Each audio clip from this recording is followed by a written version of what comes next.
کہ نبی علیہ السلام نے خم نامی گاؤں میں پڑاؤ کیا 18 ذوالحجہ 10 ہجری کے اندر. اونٹ کے پالان کا ممبر رکھا گیا. آپ صلی اللہ علیہ وآلہ وسلم نے کنکلوڈنگ گفتگو کی. اے لوگو آگاہ ہو جاؤ، میں بھی ایک انسان ہوں، قریب ہے کہ اللہ کا قاصد یعنی موت کا فرشتہ میرے پاس آئے اور میں اس کی دعوت قبول کر لوں. میں اپنے بعد تم میں 2 بھاری چیزیں چھوڑ کر جا رہا ہوں. ان میں سے پہلی چیز اللہ کی کتاب ہے، اس میں ہدایت ہے، اس میں نور ہے. تم اللہ کی کتاب کو پکڑو، اپنا تعلق اس کتاب کے ساتھ مضبوط کرو. اللہ کی کتاب اللہ کی رسی ہے، جو اسے پکڑے گا وہ ہدایت پر ہوگا، جو چھوڑ دے گا گمراہ ہو جائے گا. اور زید بن ارقم کہتے ہیں نبی علیہ السلام پھر ترغیب دلاتے رہے، اللہ کی کتاب، اللہ کی کتاب، اللہ کی کتاب. لیکن امت نے پھر کتاب پر سے پش ڈال دی. تو پہلا پورشن آ گیا کامن بانڈ قرآن. پھر آپ صلی اللہ علیہ وآلہ وسلم نے فرمایا دوسری بھاری چیز میرے اہل بیت ہے. میں اپنے اہل بیت کے معاملے میں تمہیں اللہ کا خوف دلاتا ہوں. میں اپنے اہل بیت کے معاملے میں تمہیں اللہ کا خوف دلاتا ہوں. میں اپنے اہل بیت کے معاملے میں تمہیں اللہ کا خوف دلاتا ہوں، یعنی ان کے ساتھ حسن سلوک کرنا میرے بات. لیکن اہل بیت کے ساتھ بھی جو کچھ امت نے کیا، نبی علیہ السلام کی وفات کے 50 سال کے بعد 61 ہجری میں، وہ ایک تاریخ کا ایسا باب ہے کہ آپ اس کی مثال یعنی پچھلی امتوں میں پیش نہیں کر سکتے. بہرحال آپ صلی اللہ علیہ وآلہ وسلم نے امت کو پہلے ہی اس حوالے سے ڈرا دیا تھا. اسی حدیث میں زید بن ارقم سے وہ تابعین پوچھتے ہیں کہ یہ اہل بیت سے مراد کون ہے؟ کیا نبی کی بیویاں مراد ہیں؟ اب زید بن ارقم جو ہے وہ ایک طریق میں آتا ہے، وہ کہتے ہیں نبی کی بیویاں اہل بیت ہیں، لیکن یہاں پہ وہ مراد نہیں ہے. اور دوسرے طریق میں آتا ہے کہ بیوی تو کبھی ایک مرد کے ساتھ ہوتی ہے، کبھی دوسرے مرد کے ساتھ. اہل بیت سے مراد نبی علیہ السلام کے دودھ کے رشتے کے لوگ ہیں، خون کے رشتے کے لوگ ہیں. اب بڑے سخت لفظ تھے یہ، کئی علماء نے سنا، ان کا یہ کہ تو دریافت کر لیا. بھائی صحیح مسلم میں موجود ہے 6225 سے 6228 تک.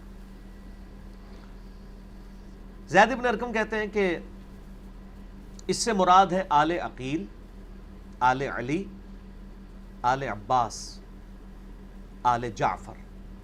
حضور کے جو قریبی رشتہ دار ہیں، یہ 4 خاندان، کیونکہ انہی کی اولاد کو کربلا میں ذبح کیا گیا تھا نا بعد میں.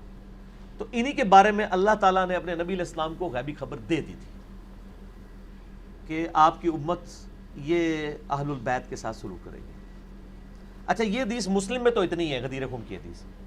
یہ باقی جو کتابیں ہیں نا، سنن نسائی الکبریٰ ہو گئی، مسند احمد ہو گئی، اور اسی طریقے سے السنہ امام ابن ابی عاصم کی، اور باقی کتابیں میں نے سارے 8 طرق اس ریسرچ پیپر میں 33 نمبر کے اوپر جمع کیے، 33 نمبر.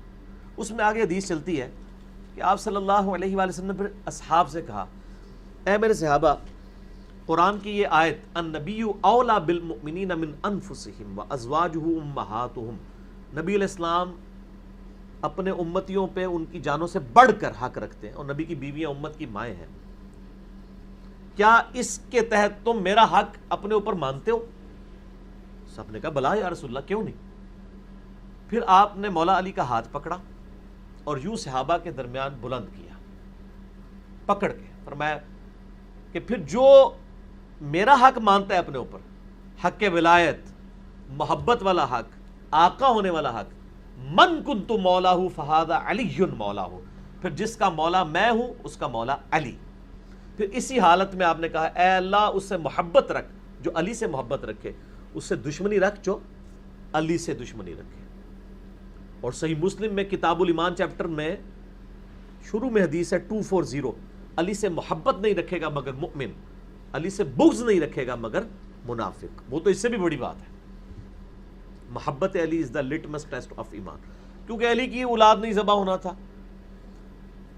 علی علیہ السلام کے ساتھ ہی اس طریقے سے بعد میں ظلم ہونے تھے. اچھا غدیر خم پہ صرف نبی علیہ السلام کے وہ ساتھی باقی رہ گئے تھے جنہوں نے مدینہ یا شام جانا تھا، باقی تو سارا مجمع حجۃ الوداع پہ چھٹ چکا تھا. وہاں آپ نے یہ خطبہ نہیں دیا، وہاں والی جو روایتیں اس طرح کی ملتی ہیں وہ کمزور ہیں. اصل خطبہ غدیر کے اوپر ہی. تو بیسیکلی اہل شام کو اور اہل مدینہ کو ڈر سنایا جا رہا تھا. آپ کو پتہ ہے شامی صفین میں مولا علی کے خلاف کھڑے ہوئے، اہل مدینہ کے ساتھ ہی واقعہ ہررا ہوا. انصار کے ساتھ زیادتیاں ہوئیں، تو بیسیکلی ان کو ڈرانا مقصود تھا اور ان کو یہ بتانا مقصود تھا کہ سیدنا علی کے ساتھ وفاداری کرنی ہے، لیکن امت نے اس طریقے سے ان کے ساتھ وفاداری نہیں کی۔ اب ایک تلخ باب ہے، وہ آپ ریسرچ پیپر میں پڑھ لیں۔ تو میں اس غدیر خم کی حدیث کو جو سنی اور شیعہ دونوں کے ہاں پائی جاتی ہے، میں اسے کہتا ہوں یہ کامن بانڈ ہے، تعالوا الی کلمۃ سواء بیننا و بینکم۔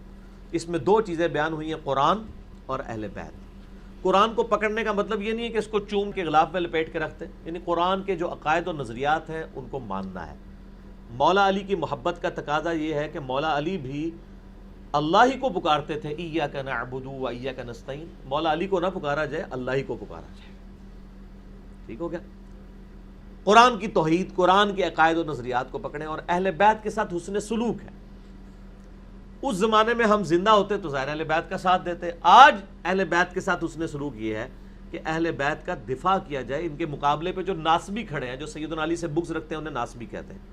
جو فضائل صحابہ احمد بن حنبل کی کتاب میں صحیح سند کے ساتھ دو روایتیں ہیں کہ اے علی، تیری وجہ سے دو فرقے دوزخ میں جائیں گے، یعنی نبی علیہ السلام نے فرمایا، طبرانی میں تو مرفوع روایت ہے، یہاں پہ سیدنا علی کا اپنا قول ہے کہ میری وجہ سے دو گروہ دوزخ میں جائیں گے اور دو گمراہ ہوں گے، ایک میری محبت میں غلوف کر کے، ایک میری دشمنی میں غلوف کر کے۔ یعنی رافضی جو محبت میں غلوف کرنے والے ہیں، اور ناصبی جو دشمنی میں غلوف کرنے والے ہیں۔ اب ان کے آف شوٹس پہ جتنے بھی ہو جائیں، خوارج ہو جائیں، یزیدی ہو جائیں، جتنے بھی آپ نام رکھ لیں، تو یعنی یہ تو جنت و دوزخ والا مسئلہ بن گیا نا، سیدنا علی کی محبت، ان کی اٹیچمنٹ، تو وہ آج تک ہے۔